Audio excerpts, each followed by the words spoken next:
Olá pessoal, tudo bem?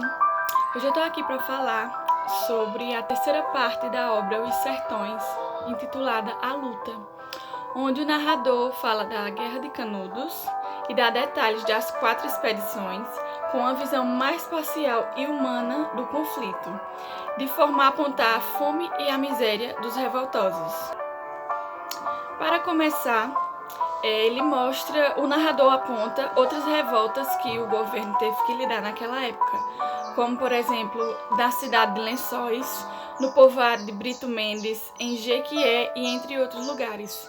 Ele concluiu, abre aspas, a campanha de Canudos despontou da convergência espontânea de todas essas forças desvairadas, perdidas nos sertões. Fecha aspas. Segundo o narrador, esse conflito surgiu em 1896, quando o conselheiro comprou madeira em Juazeiro para fazer uma igreja, mas esse material nunca foi entregue. Então, o Beato teria ameaçado invadir o povoado para tirar a madeira à força, e esses boatos se espalharam, esses boatos da invasão, e fez com que a justiça local pedisse ajuda governamental. No começo, o governo da Bahia não deu muita importância, mas logo a situação se agravou e as tropas foram enviadas. No dia 4 de novembro de 1896, uma força de 100 praças da guarnição é reservada para ir bater os fanáticos do Arraial de Canudos. Assim, em 21 de novembro, ocorre o primeiro combate.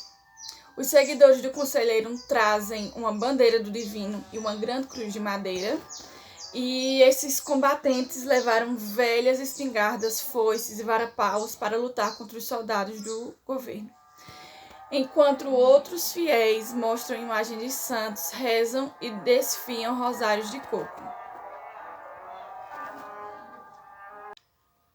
Os expedicionários não saem vitoriosos e o conflito se estende. A partir daí, o narrador vai dando detalhes da guerra e fazendo análise das táticas das forças do governo. Os revoltosos conseguem resistir por meses, porém, quando caem prisioneiros em estado deplorável, tropegos, arrastados, exaustos, são degolados pelos soldados do Estado. Assim, antes do fim do conflito, em 22 de setembro de 1897, o conselheiro morre devido a ferimentos e uma diarreia, sem o conhecimento das forças governamentais. E a guerra se estende até 5 de outubro de 1897. Bom dia, boa tarde, boa noite, dependendo do horário que vocês estão assistindo esse vídeo, é claro. Até pode ser uma boa madrugada. E eu vou me apresentar, meu nome é Edno Manuel Elias da Silva, sou aluno do curso de Letras pela Autarquia Educacional do Belo Jardim. E hoje a gente vai falar um pouco sobre o livro Os Sertões, de Euclides da Cunha, onde que esse livro é um relato científico acerca da Guerra de Canudos. Isso mesmo, a Guerra de Canudos, aquela guerra que aconteceu há muito tempo atrás aqui no nosso Nordeste, onde que o autor foi testemunha ocular de todo aquele sofrimento e miséria que foi vivenciado por aqueles sertanejos daquela época, onde que todo o cenário é baseado em suas observações, já que ele sempre buscava relacionar as ações daqueles sertanejos com o determinismo. O que você não sabe o que é determinismo? Determinismo é aquilo que determina as ações de alguma pessoa. Tipo, eu sou do Nordeste, tipo, a região vai determinar minhas ações. Eu trouxe aqui um trecho do último capítulo de Os Sertões, onde que a gente vai analisar um pouco mais sobre o que ele queria passar pra gente. Onde que a gente vai ver também que, mesmo sendo um jornalista, pois Euclides da Cunha era um jornalista, e seu livro é um relato jornalístico, onde ele tenta ser o mais neutro possível, ele acaba trazendo um pouco de sentimentalismo em suas palavras. Onde que a gente vai ler o texto e vai ter um melhor entendimento do que eu estou falando aqui para vocês. Bom, família, estamos aqui para fazer a leitura do texto O Fim, que é um trecho do do livro de Os Sertões, de Euclides da Cunha. Lembrando que se vocês escutarem algum barulho de moto passando, é porque eu moro aqui no centro. Inclusive já está passando aqui do lado, que não dá para entender, não estava passando nada. Aí eu ligo o computador e começa a passar. Mas bem, vamos começar a fazer a leitura do texto. Se eu tive a oportunidade de fazer alguns cortes, é porque passou motos e eu tive que editar o texto, o vídeo. Mas vamos lá, né? O fim. Não há como relatar o que houve a 3 e a 4. A luta, que viera perdendo dia a dia caráter militar, degenerou ao cabo inteiramente. Formam-se os últimos traços de um formalismo inútil. Deliberações de comando, movimentos combinados, distribuições de forças, os mesmos toques de cornetas. E, por fim, a própria hierarquia, já materialmente extinta num exército sem destino e sem fardas. Sabia-se de uma coisa única. Os jagunços não poderiam resistir por muitas horas. Alguns soldados se haviam abeirado no último reduto e colhido de um lance a situação dos adversários. Era incrível, uma cava quadrangular de pouco mais de metro de fundo, ao lado da igreja nova, uns 20 lutadores, esfomeados e rotos, medonhos de veste, despunhavam-se a um suicídio formidável. Chamou-se aquilo de Hospital de Sangue dos Jagunços. Era um túmulo. De feito, lá estavam, em maior número, os mortos, alguns de muitos dias já, enfileirados ao longo das 4 bordas da escavação e formando o quadrado assombroso dentro do qual uma dúzia de moribundos, vidas concentradas na última contração dos dedos dos gatilhos das espingardas, combinando contra um exército, e lutavam com relevante vantagem ainda. Pelo menos fizeram para os adversários. Destes, os que mais se aproximavam lá ficaram, aumentando a trincheira sinistra de corpos esmigalhados e sangrentos. Vinha-se salpitando o acervo de cadáveres andrajosos dos jagunços.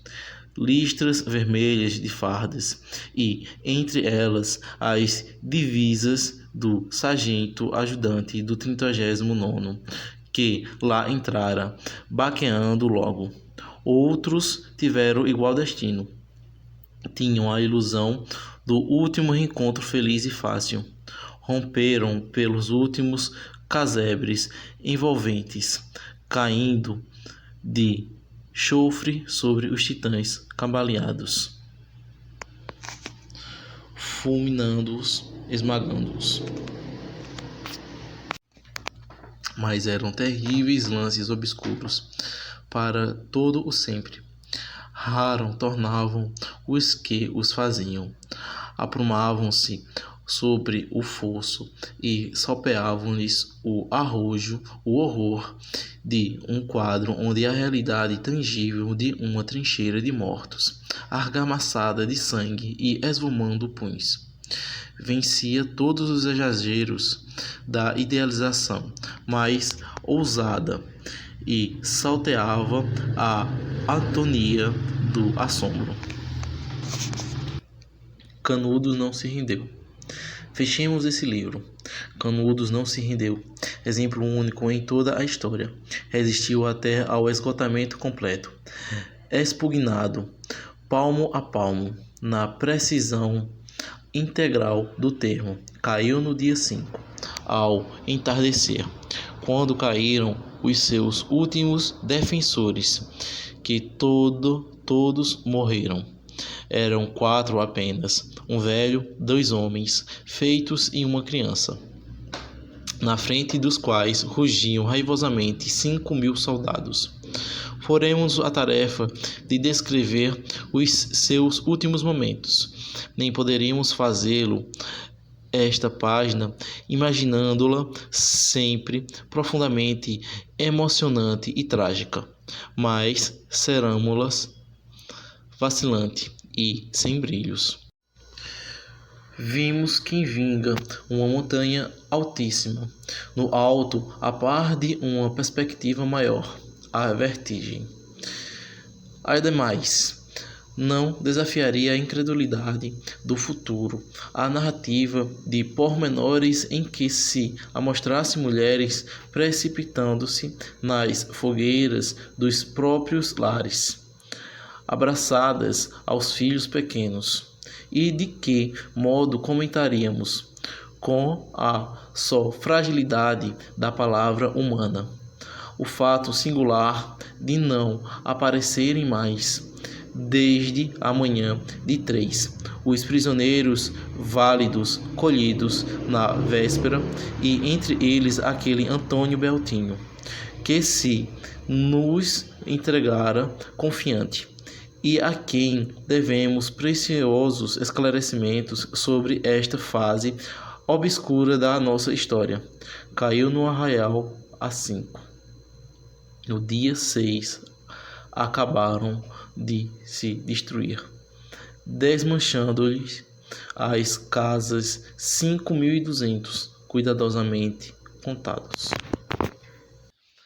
E bom, galera, voltando aqui, e a gente viu num texto que Euclides faz uma crítica a todo aquele formalismo inútil que existia perante o exército, visando que o Canudos já estava derrotado há muito tempo, pois não teria como 4 pessoas combaterem para 5.200 homens bem contados, onde que depois ele relata que houve sim aquela chacina e que também os soldados incendiaram casas de pessoas lá que praticamente só viviam naquela situação e estavam naquele local e não tinham muito o que fazer, né? Então, Euclides, ele traz um texto extremamente jornalístico, mas com um pouco de sentimentalismo, onde que ele trabalha também toda a parte do determinismo. E outro ponto a ser bem observado é que Euclides faz uma crítica a todo aquele formalismo que é considerado inútil. E esse foi meu vídeo. Obrigado por terem assistido até aqui. Se vocês gostarem do conteúdo, se inscrevam no canal, deixem um like e obrigado por terem assistido até aqui. E é isso, fique com Deus.